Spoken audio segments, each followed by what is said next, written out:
زي ما انتوا شايفين روتين في اوضة النوم. من زمان ما روقتش معاكم اوضة النوم، او بقالي فترة ما صورتش في اوضة النوم، قلت بقى يلا بينا نتشجع مع بعض. بس بصراحة مش هتبقى يعني الروتين في اوضة النوم مش هيبقى عميق. يعني أنا العميق ده انا عملته مع نفسي، زي ايه؟ زي اللي انا مسكت التسريحة مسحتها مع نفسي وروقتها، ومسحت الازاز بتاعها بمناديل كده. كان عندي مناديل ورحت بقى مسحها ايه بالمناديل وكده. ورحت بقى ماسكة الدولاب مديله تلميعة. كله ده انا مصورتهوش، دي كان مع نفسي. ومسكت السرير مسحته، اديت للشباك تلميعة كده، المروحة كده، ده كله انا عملته مع نفسي. بعد كده قلت خليني اصور معاكم بس فرش السرير وكده واحنا بنغيره مع بعض ونتسلى. طب مش صورت كله ليه، او مش صورت يعني التنظيفة العميقة وكده؟ بصراحة يعني كان ورايا في اليوم دوت شغل كتير، وكان بدي انجز، يعني كان بدي يعني ايه ان انا اخلص بسرعة. مش عايزة ان انا ايه الفيديو يبقى طويل، ولا انا ايه يبقى يومه طويل. انا كان بدي في اليوم ده بصراحة انجز، اللي كان فيه حبة تفريزات وكده كان بدي افرزهم. وطبعا التفريزات زي ما احنا عارفين بتاخد حبة وقت، ما كان بدي اجدعا واخلص كله في نفس اليوم. اللي طبعا كان ده يوم اربع. بعد ما روقت الشقة وخلصتها ونضفتها ورتبتها، طبعا نزلت اتسوقت وكده. وبصراحة كنت في اليوم ده انا كنت رايحة متأخر، واللي خلاني اروح السوق متأخر يعني انا كنت قاعدة ومستنية جوزي، وطبعا اللي هو يجي يمسك لي البنت وكده، محيت اللي انا اروح السوق كده. طبعا زي ما انتوا عارفين لسه والدة وبنوت، يعني لسه صغيرة، يعتبر لسه عندها 15 يوم. ما طبعا مش ينفع اسيبها مع اخواتها. طبعا هي عندها سنة، انا ممكن كنت اسيبها وكده واجيب لها بسكوت وبمشي عادي، ما حتى تسوق في ثانية وبيجي. انا طبعا ما بكملش ساعة زمن ببقى في الشقة وكده. بس طبعا هي سنها صغير، اخواتها مش هيعرفوا يتعاملوا معاها خالص. ما طبعا مش كنت راضية اسيبها الا لما باباها يجي وكده ويخليها ايه معاها وكده. طبعا اول ما جه وكده رحت سايباها معاه، ورحت والله يا بنات رحت السوق مش كملت ساعة زمن. دي طبعا دخلنا ايه اليوم يبقى طول شوية اللي انا رحت متأخر. طبعا اول ما صحيت من النوم قلت خليني اروق شقتي وانضف شقتي واغير على بنتي واروق على عيالي وكده. طبعا في اليوم دوت كان ابني تعبان وكده، ومش وديته اصلا مدرسة وكده. وكان بنتي برضو روفان بالكح، والدنيا كانت بايظة معانا شوية. ما طبعا مش هقدر اوديهم ولا مدارس ولا الحضانة وكده، وكنت مقعدهم وكده. قمت غيرت لهم هدومهم ونضفتهم من مطرح بقى ايه الدواء وكده. وطبعا انتوا عارفين العيال التعبانة دي بتبقى ريحتهم عيا، ما انا بحب ايدي ايه عطول في عيالي وكده. غيرت لهم وغيرت لبنت البامبرز بتاعها، اول ما بصحى بغير لها البامبرز وكده عشان ايه مش يسرب ولا الدنيا تتبهدل معايا. رحت مغيره لها. وبعد كده قلت خليني ادخل على الشقه اروقها. انا روقت بقى طبعا الصوله، ومسكت المطبخ. عملت الفطار وكده، وبعد الفطار وكده رحت مرتبه بقى المواعين غسلتها، ونضفت مطبخي، روقت على كل حاجه بصراحه قبل ما امشي ايه على السوق كده. قلت لازم قبل ما امشي اخلي شقتي على سنجة 10. طبعا قلت اغير برضو مراية اوضة النوم، كنت حاساها التانية متبهدلة وكده. قلت لا يلا بينا كده ايه نغير الحاجة عشان تبقى الحاجة تفضل نظيفة معانا وكده. هنا حبيت ان أنا احط ملاية سكر وكده، وعليها كبرتة. الكبرتة دي انا بحب بصراحة المنظر ده، ومن زمان مش عملته. قلت يلا بينا ايه نعمله مع بعض كلنا ايه احط كبرتة. اعذروا بالشيطان الرجيم. شكلي بنعوز والله يا بنات وانا بسجل معاكم الفيديو كده. المهم حبيت ان انا احط كبرت على السرير، وبقالي فتره طويله بصراحه مش حاططها وكده. قلت ايه خلينا نشوف المنظر وخلينا ايه. انا بصراحه بحب الحاجه تبقى مترتبه، وبحب التغيير. انا بموت في حاجه اسمها تغيير. ما بحبش ان انا ايه الحاجه اقف عليها او اللي انا اثبت عليها. لا انا بحب التغيير، بحب اجدد، بحب اغير، بحب اجيب حاجه جديده كده. طبعا كل سنه وانتم طيبين. في شهر رمضان يا رب يقعد علينا بخير وبركة. عايزين بقى نبدأ اللي احنا نعمل الزينة بتاعة رمضان. عندي اسمه ده يا رب بتاع نور دوت، مش عارفة اسمه ايه، اللي هو يعني سطر نور كده، مش عارفة اسمه ايه بصراحة. عايزين يبقى نعلقه مع بعض، وعايزة ابقى انزل كده واشتري فوانيس لآدم وروفان عشان يعني يمسكوها في رمضان وكده. هما بصراحة شابطين فوانيس. انا كل مرة كنت بجيب لهم طبلة، طبعا السنة دي هما شابطين في الفوانيس وكده. اما قلت عادي طبلة او فانوس كله محصل بعضه وكله تمن بعض. ما قلت ان شاء الله هنزل وهجيب لكل واحد فانوس وكده، لآدم فانوس وروفان فانوس وكده. طبعا التالتة لسه صغيرة، ما طبعا مش هتبقى فاهمة الحاجات دي خالص. ما طبعا روفان مش هجيب لها حاجة خالص، هو بس آدم وروفان عشان ما اللي فاهمينه كده. هنا بص كنت برتب برضو يعني بص اي حاجة بصراحة بحسها متنحكشة ممكن تقولي اشيلها مرة واتنين وتلاتة واظبط كده. اه هبدأ بقى ان انا اركب الاكياس الصغيرة دي وخلاص. طبعا الاكياس دي بتاعت الملاية اصلا نفسها، الملاية السكر دي كانت بتاعت مفرش. هو المفرش محي دلوقتي عندي وكده، بس انا يعني المفرش مش بفرشه الا فين وفين. قلت خلينا استغل الملاية بتاعته وكده وافرشها على السرير وكده. ما انا بصراحة رحت واخداها وفرشتها، بصراحة بتدي منظر حلو وشكلها حلو. ما انا قلت الملاية استفاد بيها كده كده. المفرش مش بطلعه الا مرة او مرتين في السنة، وقت مش بطلعه كمان. ما احنا عايزة استغل الحاجة وكده. خلاص كده اللي يعتبر اوضة النوم خلصت، يعني مش كملت حاجة. عشان نخلصها وندخل بقى على التفريزات وكده. جايبة حبة حاجات هتعجبكم وكل حاجة هتشوفوها معايا في الفيديو، بس مش عايزين نحرق كل حاجة. خلاص الملاية دي راح اشيلها وكده. انا طبعا كان انا عندنا يوم الاربع، وطبعا انا قلت اغير الملاية يوم الاربع ويوم الخميس اغسل وكده، يعني عشان يوم الخميس مش هفضل اغير في ملايات ولا الكلام ده، تبقى شقتي ممسوحة ومتروقة. وده كله عملته يوم الاربع. خلاص اهوت، شايفين شايفين المنظر تحفة تحفة. مش قادرة اجيب، مش عارفة في كل شوية تاوب. المهم ادي ده المنظر النهائي بتاع الأوضة. وطبعا كان شكل الأوضة جميل وكده. طبعا زي ما قلت كان يوم سوق، يعني يوم سمك. احنا عندنا يوم السوق لازم يبقى يوم سمك، يعني أساسي اللي هو يبقى يوم سمك. طبعا في ناس كتير اوي مش بتفرق، يعني يوم السوق ممكن يعملوا اي حاجة، مش شرط يبقى يوم سمك. بس احنا هنا يبقى أساسي يوم الأربع يبقى يوم سمك. وطبعا انتوا سمعتوا الكلام ده مني كتير وحفظتوا اليوم الأربع يبقى عندنا سمك. بصراحة اسهل حاجة يوم الاربعاء، يعني انا عارفة يوم الاربعاء يبقى في سمك، يوم الجمعة يبقى فراخ او لحمة او حاجة زي كده. مش قادرة اجيب، انا افورت مش عارفة في انا حاسة اني مش عايزة انام بس عمالة اتوب مش عارفة في المهم نضفت بقى السمك وكده. انا طبعا زي ما قلتلكوا ادم وروفان تعبانين خلصانين من البرد وكحة وبلغم، وبصوا الدنيا بايظة معاهم. ما طبعا مش هياكلوا سمك، مش هوكلهم معايا سمك خالص. طب مش كنت عملت السمك وكده عشان العيال مش يعشموا كده؟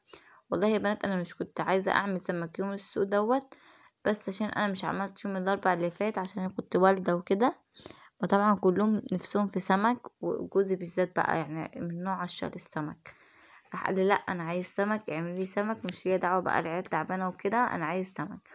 ما قلت له خلاص مش هيطلب بصراحه زعله. وقلت هعمل سمك بس هعشي العيال بدري. طبعا العيال بيتعشوا جبنه عشان هما تعبانين، جبنه وسميت وبسكوت ساده وعصير تيسون حلبة، الحاجات دي بس عيالي بياكلوها عشان طبعا البرد وهما اصلا خلصانين. ما انا قلت هعشيهم بدري وكده وهنيمهم، وبعد ما يتعشوا في التخبز بقى نقل السمك ده. كنت طبعا عاملة 4 سمكات بس، قلت كفاية اللي أنا اللي هاكل السمك وجوز، يعني هما 2 وانا 2 كفاية رضا. ما رحت طبعا منضفاهم وحطيت عليهم مية وحطيت عليهم عصرتين ليمون، يعني جبت ليمونة وقسمتها 2 وعصرتها، وقلت اسيبه 10 دقايق وكده. كنت نضفت السمك التاني.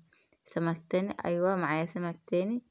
السمك التاني سمكة الرنجة يا بنات. انا هعملها اسمه ده يا رب سردين، هعملها سردين وكده عشان يبقى ناكلها وكده. طبعا انا بحب بعشق السمك لما ابقى عاملاه في البيت سردين. والله يا بنات، بعد ما غسلت نغششه كويس، مش بغسله بليمون، لا هو غسيل بالمية بس، بغسله بنغشيشه. اهم حاجة تأكدوا من النغشيش، حسب ممكن تلاقيه فيها رملة، ممكن تلاقيه فيها طينة، تلاقيه فيها حاجة. اهم حاجة التنظيف يبقى النغشيش. بعد ما نضفتها وكده خلاص بقى اروح تكفيهم على وشهم عشان المية وكده تتصفى. هسيبهم ساعتين 3 محيط المية تنشف من جسم السمكة، وبعد كده هحدقها وكده. طبعا كان معايا السمك، كنت عامله له الدقة من فلفل لتوم لطماطم لحاجات من دي الجميلة دي، حبة كمون، حبة فلفل اسمر، ودقيت الكلام ده مع بعض بشعرة ملح كده وخلاص. كده بقى اني خلصت من السمك، هعينه ساعة بقى اما جوزي يجي وكده هناكله، او اللي انا هبدأ اللي انا اقليه وكده، اكيد مش هناكله ني. هنا طبعا جيب الكرومبوية عشان انا هروح سوق وسوق، لأ مش هروح كل سوق ان شاء الله عشان بنتي وكده. ما طبعا انا قلت هجيب كرومبوية علشان رمضان وكده. طبعا انا رمضان لسه بقيله حوالي اسبوع، ايوه هو اسبوع بالظبط. طبعا اكيد اني مش راح هتفضل الكرومبة دي عندي الاسبوع كامل، هتبوظ او تصفر، فاهمين؟ او الورق هيبقى مندي. طبعا الكرومبة لما بتسيبها وقت طويل بتبقى مندية. طبعا قلت لا، هسلقها وافرزها في الفريزر، ويوم ان شاء الله كده هيبقى رمضان، وزي ما احنا عارفين هيبقى اوله يوم سبت، يعني السحور هيبقى يوم جمعة واوله يوم سبت. ما طبعا قلت خلاص هفرزها وكده الرمضان، اعينها في الفريزر، مش هسيبها في التلاجة عشان مش هتبوظ، والورقة الاقيها مندية مصفرة، لا. طبعا اهم حاجة واحسن حاجة الكرومبة يا بنات اللي تبقى مدورة. انتوا اصلا شفتوا الكرومبة كانت في اول الفيديو كانت عاملة ازاي؟ ما شاء الله، يعني حتة كرومبية سكر سكر كده. الكرومبية دي انا كنت جايباها ب10 جنيه، والله يا بنات ب10 جنيه. طبعا انا كنت رايحة متأخر، وطبعا كان كل حاجة رخيصة، وانا ما بجيبش الا انضف حاجة، وكل حاجة كانت نضيفة ما شاء الله. حتى جبت بطاطس كتير قوي يا بنات. بعد ما جبت البطاطس كيلو ونص ب10، جبت 3 ب20، يعني كيلو ونص ب10، جبت 3 ب20. بعدها بشوية لقيت يعني نفس البطاطس اللي اني جايباها نفسها بالظبط ب5 جنيه. رحت بصراحة قلت اجيب كمان 4 كيلو، مش هيتخسر البطاطس ما بتخسرش في الشقة وكده. رحت جايبة كمان 4 كيلو، يعني جايبة من السوق 7 كيلو بطاطس، فطبعا هيكفوني كمية كبيرة، غير ما اني اصلا كان عندي بطاطس في الشقة وكده. وطبعا كنت جايبة طماطم الكيلو ونص ب10، رحت جايبة 3 كيلو، وكان عندي 3 كيلو في التلاجة، ما قلت كفاية كده. وجبت بصل كان الكيلو ربع ب10، جبت برضو كام يا رب ب20، يعني 2 ونص ب20 جنيه. والفلفل طبعا كان غالي، كان ب15 وب20، هو ب15 زي ب20. طبعا كان نفسي يعني اصور لكم التسويقة اللي انا جبتها، بس مش كنت فاضية، بس يلا بقى عادي حصل خير. المهم هسلق بقى الكرنب وكده. طبعا اهم حاجة تبقى المية مغلية، تبقى بتغلي كده، وتحط الورق، مش اللي هي تبقى دافية زي دمعة العين. اهم حاجة تبقى المية بتغلي وبتقلب، وبعد كده تحط الورق، وتفضلي ايدك معاه عشان مش يتهري او كده. طبعا الورق بتاع التخزين بتاع الفريزر لازم تطلعيه، مش يبقى مسلوق كامل. ليه؟ عشان ده هنخزنه، عشان الورق مش يتهري في الفريزر، حتى لو فترة بسيطة لازم مش يتك عليه في السليق. المهم بسلق كل 3 ورقات 4 ورقات مرة واحدة وكده. الورق الكبير انا بصراحة سلقته كل 3 ورقات مع بعض اهو. والله يا بنت مش خد معايا وقت، يعني في ثانية انجزت. بس بقى طبعا بنتي كانت بتعيط وكده، ما كنت كل شوية اروح ارضعها وكده، يعني هو ده اللي عطلني شوية اهو. المهم شايفين الورق ما شاء الله، انا هنا بفتحه عشان ما تنزل عليه، عشان مش يعني السخونية بتاعته مش تهريه. خلاص اهو، في ثانية انا خلصت. طبعا انا دلوقتي هبدأ ان انا اقفل الفيديو، وابدأ ان انا اخلص الكمية دي كلها مع نفسي كده، عشان يعني الفيديو مش يبقى طويل وكده. يعني انا وفضلت الكمية دي كلها معاكم كان هيبقى الفيديو طويل خالص. ما انا قفلت الفيديو، شوية اروح ارضع بنتي، شوية اعمل كده، عشان يعني وقت الفيديو مش يبقى طويل قوي وكده ويبقى رخم. خلاص هنا سلقت الكمية كلها. طبعا كان في كمية ورق اخضر كتير، انا قلت انني هفرز الورق الاخضر ده كله، استخدمته ومش استخدمته ابقى ارميه وخلاص، بس عشان لو عوزت ورق او كده تبقى يعني الورق ايه قدام عيني، قلت مش هرمي منها اي ورق خالص. وطبعا انا بحب احط ورقتين في قعر الحلة وكده، ما انا قلت مش راح ارمي حاجة. طبعا انا زي ما قلتلكوا هفرزه رمضان، يعني اول يوم رمضان هطلعه. ما انا فرزته ايه اللي على قد الحشي، يعني انا طلعه يبقى جاهز. شايفين انا كمان قطعته. طبعا انا اوقات حماتي يعني ام جوزي وكده اوقات بتعزمنا، هو مش اوقات، هو بصراحة كل سنة بتعزمنا اول يوم رمضان، بس انا بحب اني ابقى عاملة حساب، يعني لو حماتي مش عزمتني تبقى كل حاجتي في شقتي، مش هستنى حاجة، فاهمين انتوا، من حد او استنى عزومة من حد. اتعزمنا مش هتعزمنا خلاص يعني كده. يعني انا اتعزمت اول يوم رمضان عند حماتي يبقى هعمل المحشي دوت، واشوف اعمل جنبه فرخة ولا بطة ولا اعمل ايه، هبقى اعمل يوم الحد، بس على حسب يعني ايه، لسه هشوف. يعني حماتي عزمتني ماشي خير وبركة، مش عزمتني خير وبركة، الحاجتين مش هتأثر او الاتنين مش يعني مش هتفرق معايا وكده. خلاص بقى انا هنا مسكت الورق مع نفسي وقطعته وفرزته بالمنظر ده على قد ان ايه هطلعه يفك، وعلى الحشي طولي. شايفين ما شاء الله يعني الكمية كتيرة هي اهوت. انا مش حابة ان ايه، في ناس كتير قوي هتقولي طب كنت حطيتيه في اطباق فل او كده. بصوا يا بنات انا مش هخزنه للسنة، ده هو اسبوع واحد وهطلعه، مش يعني مش محساه مستاهلة اللي انا اروح اجيب اطباق فل واللي انا اخزن فيها وكده، مش حاسه ليا مستاهل، يعني مش هخزنه للسنه. خلاص بقى كده غلفته بالكيسه واحطه في الفريزر بالصينيه، ووقت ما عاوزه هطلعه بالصينيه كده، هسيبه يفك وهبدا ان انا احشي طولي اهو.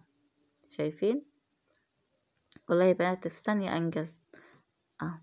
طبعا انا بعمل حاجه وانا قاعده، مش بفضل واقفه، يعني انا مسافه ما بقفل الكاميرا بقعد كده واستريح وبعمل. طبعا لسه طالعه من ولاده وكده، بص جسمي متدغدغ، فاهمين انتوا، وانا بدي روحه ما كنت بصراحه بقعد وكده. وطبعا بقى كنت جايبه من السوق بسله وكده، بصراحه كانت البسله رخيصه خالص يا بنات.